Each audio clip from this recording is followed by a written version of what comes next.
Avec Le Brief, recevez l'info en langage clair. Chez Argenta, recevez des conseils financiers en langage clair. Pour les grands patrimoines aussi. Argenta, c'est aussi simple que ça.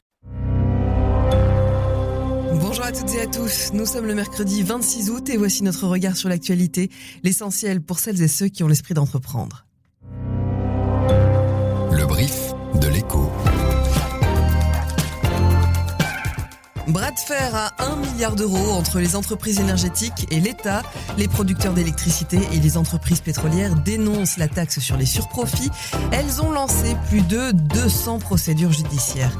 C'est l'heure des explications au Parlement wallon. Le gouvernement régional va devoir s'expliquer sur la gestion de l'incendie des Hauts-de-Fagne, avec en toile de fond la vulnérabilité de la Wallonie et le manque de préparation face aux risques climatiques. Un vent de scandale souffle sur le casino de Bruxelles et sur l'attribution de sa nouvelle concession à Napoleon Games. L'opposition bruxelloise accuse Philippe Claus de conflit d'intérêts. Et puis en fin de brief, on a rendez-vous avec le patron de Leasy. Le spécialiste du leasing d'occasion vient de sécuriser 300 millions d'euros de financement, presque un an, jour pour jour, après sa précédente levée. Je suis Julie Vilquet, bienvenue dans le brief.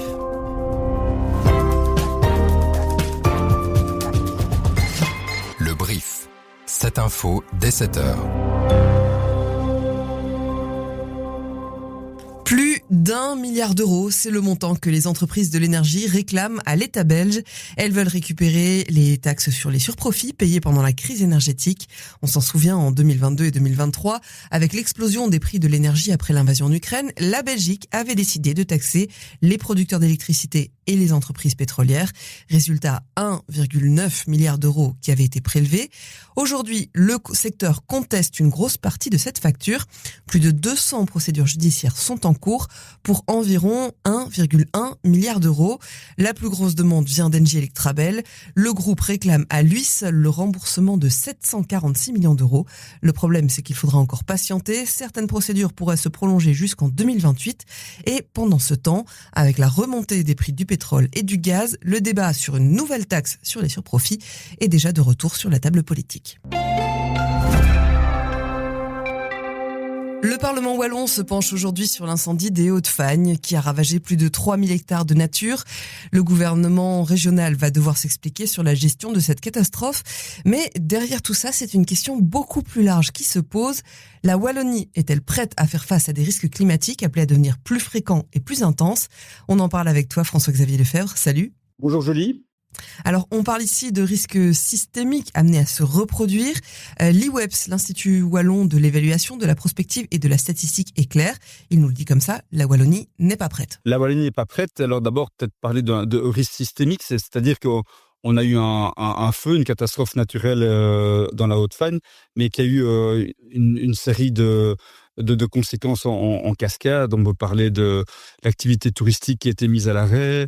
On peut parler des entreprises qui ont dû mettre une partie de leur personnel en chômage temporaire, la qualité de l'air qui n'a pas été bonne, notamment le dimanche qui a suivi le début des incendies. Dans le cadre du débat politique qui aura lieu ce mercredi, je pense que une série de députés vont pointer cette situation, c'est-à-dire que la Wallonie est peut-être prête pour éteindre un incendie, mais n'est pas prête pour réagir à cet enchaînement de risques. Et il y a aussi un autre point, c'est que la Wallonie n'est pas prête, mais en plus, les Wallons ne sont pas tous égaux face à ces risques. C'est là qu'on parle de vulnérabilité sociale, c'est ça ? L'IWEPS reprend une analyse faite par le CERAC il y a plus ou moins un an. Le CERAC, c'est le Centre d'analyse des risques du changement climatique. Donc, sur base d'une série de facteurs, on pense à l'âge, au niveau d'instruction des personnes, on pense au lieu d'habitation. On peut estimer que 62% de la population wallonne se retrouve d'un point de vue statistique sous une zone à risque. Voilà, après c'est une statistique qui doit forcément amener à d'autres analyses, mais ça montre quand même que aujourd'hui, la Wallonie doit penser au-delà de l'incendie si elle veut se préparer à cette transition climatique qui, visiblement, est plus rapide qu'annoncée. Merci beaucoup François-Xavier. Et on commence à y voir un peu plus clair sur l'origine de l'incendie. Les premiers éléments recueillis par le parquet indiquent que l'origine du feu pourrait être liée à un engin agricole. On va rester dans les champs parce que là aussi la sécheresse se fait sentir avec des récoltes qui risquent d'être nettement moins bonnes cette année. Selon le Centre commun de recherche de la Commission européenne, certaines cultures enregistreront jusqu'à 14% de rendement en moins par rapport à la moyenne des 5 dernières années. La Belgique est moins touchée que la France ou l'Italie, mais on n'est pas épargné pour le maïs. Les rendements pourraient reculer de 18%. Pour les pommes de terre, la baisse est estimée à 6%. Et derrière ces chiffres, bien sûr, il y a des conséquences très concrètes. Moins de récoltes, c'est moins de matières premières pour l'industrie alimentaire. Certains éleveurs ont déjà dû puiser dans leurs réserves de nourriture pour l'hiver, pour les animaux bien sûr. Et à terme, cette baisse de production pourrait aussi se retrouver dans les prix qu'on payera à la caisse, notamment pour les fruits, les légumes et certains produits transformés.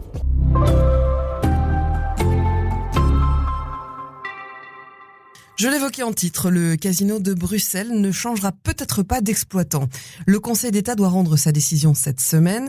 Viage, l'exploitant actuel, a introduit un recours et il refuse l'attribution de la concession à Napoleon Games. L'auditeur du Conseil d'État rendra ses conclusions vendredi et elle s'annonce plutôt défavorable à la ville de Bruxelles, c'est elle qui a tranché. Ces conclusions remettent en cause la façon dont les candidatures ont été évaluées. On va prendre un peu de temps maintenant pour décortiquer ce dossier avec toi, Mathieu Colline. Salut. Bonjour Julie.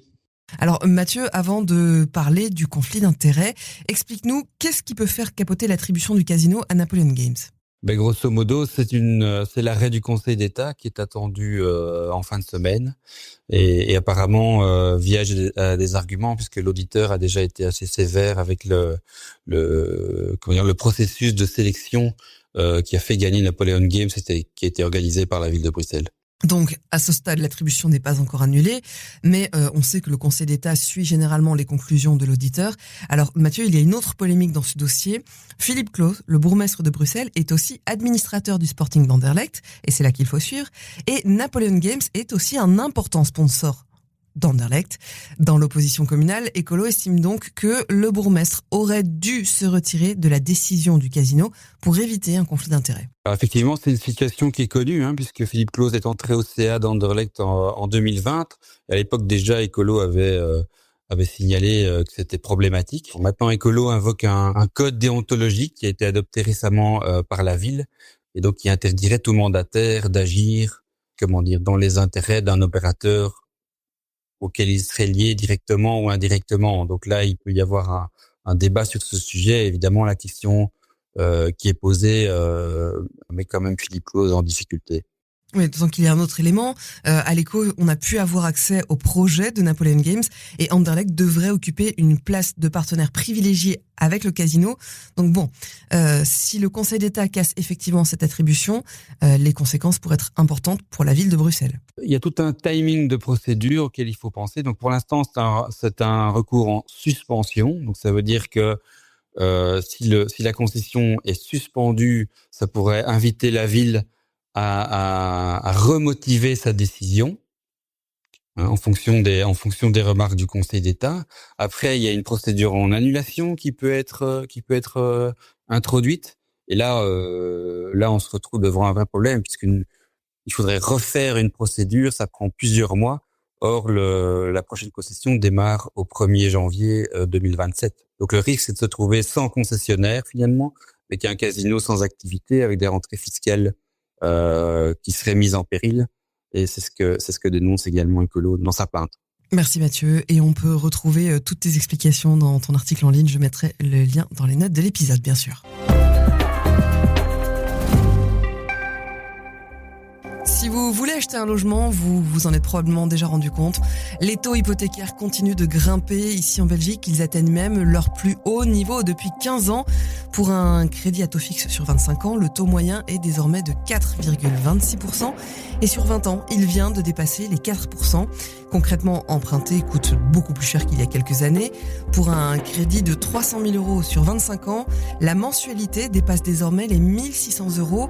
C'est 400 euros de plus par mois que ce qu'il fallait payer il y a 4 ans avant que le taux soit relevé.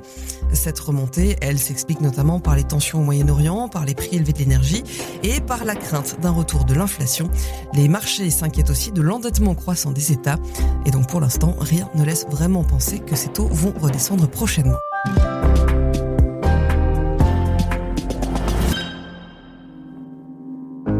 Les startups startups belges auront bientôt un nouvel accélérateur à Bruxelles. Le Crédit Agricole et Degroof Petercam débarquent avec le Village, un réseau déjà présent dans plusieurs pays européens. Le principe est assez simple, mettre en relation de jeunes entreprises qui ont déjà un produit qui fonctionne avec de grandes entreprises à la recherche de nouvelles solutions. L'objectif donc, ce n'est pas d'aider quelqu'un à lancer son idée, mais plutôt de permettre à des startups déjà établies de décrocher de nouveaux contrats ou de se développer dans différents pays. Le Village s'installera en octobre à Bicentral, au-dessus de la gare centrale. Il commencera avec seulement quelques startups, entre 4 et 8, mais il pourra leur ouvrir les portes du réseau français et européen du Crédit Agricole. Le premier appel à projet sera consacré à des sujets très actuels, l'intelligence artificielle, la robotique, la formation, le bien-être au travail et la sécurité numérique. Le spécialiste belge du leasing de voitures d'occasion, Leasy, passe un cap. La société vient de sécuriser 300 millions d'euros de financement après avoir déjà levé 75 millions il y a un an. De quoi donner du carburant à sa croissance. Leasy veut accélérer en Belgique, en France et aux Pays-Bas. Et ces 300 millions d'euros vont donc permettre plusieurs choses, comme nous l'explique Sam Heymans, le CEO de Leasy. Il faut savoir que notre activité demande énormément de capital. Et donc, plus de financement, cela veut dire littéralement plus de voitures et donc plus d'entrepreneurs qui peuvent bénéficier des avantages de Leasy. Et encore, nous voulons aussi continuer à investir dans notre plateforme. Nous voulons rester la société de leasing la plus digitale d'Europe. Nous voulons vraiment grandir notre équipe. Nous voyons vraiment une croissance exceptionnelle les dernières années. Et nous voulons continuer cela dans les 3 pays et pourquoi pas dans d'autres pays pour un jour devenir aussi le leader européen dans le leasing des voitures d'occasion. Et pour attirer les investisseurs, Leasy peut compter sur son modèle économique. Les voitures électriques d'occasion, c'est un marché qui reste compliqué pour les particuliers. Leasy donne donc à ses voitures une 2e, voire une 3e vie avec des prix attractifs. Et c'est la grande force de l'entreprise. Sam Heymans. Chez Leasy, nous voulons vraiment combiner le durable avec l'abordable. Et en général, et donc aussi en l'automobile, le durable est presque toujours plus cher. Pensez aux vêtements ou encore à l'alimentation. Et donc, dans un contexte macroéconomique qui n'est pas facile aujourd'hui, les entreprises veulent combiner les deux. Une solution qui est durable, mais aussi un prix intéressant. Et c'est exactement ce que nous faisons avec le leasing des voitures d'occasion, qui sont surtout électriques. Nous allons en effet leaser les voitures plusieurs cycles pour réduire les coûts à chaque fois pour nos clients. Et l'ambition de Leasy est grande puisque l'entreprise vise les 100 millions d'euros de revenus récurrents à court terme.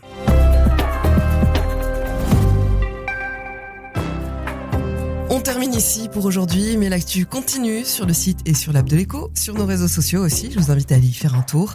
Merci à toutes et à tous pour votre écoute fidèle. Merci aussi à Brian Momar qui était à la préparation aujourd'hui. Je vous retrouve demain pour un nouvel épisode.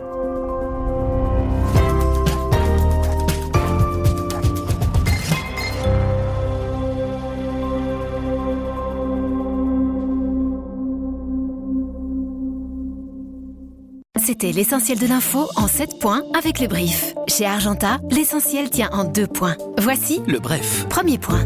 Nous rendons le personal banking vraiment personnalisé, grâce à des conseils financiers à taille humaine, également pour les grands patrimoines. Deuxième point. Des investissements exclusifs et un banquier qui vous connaît.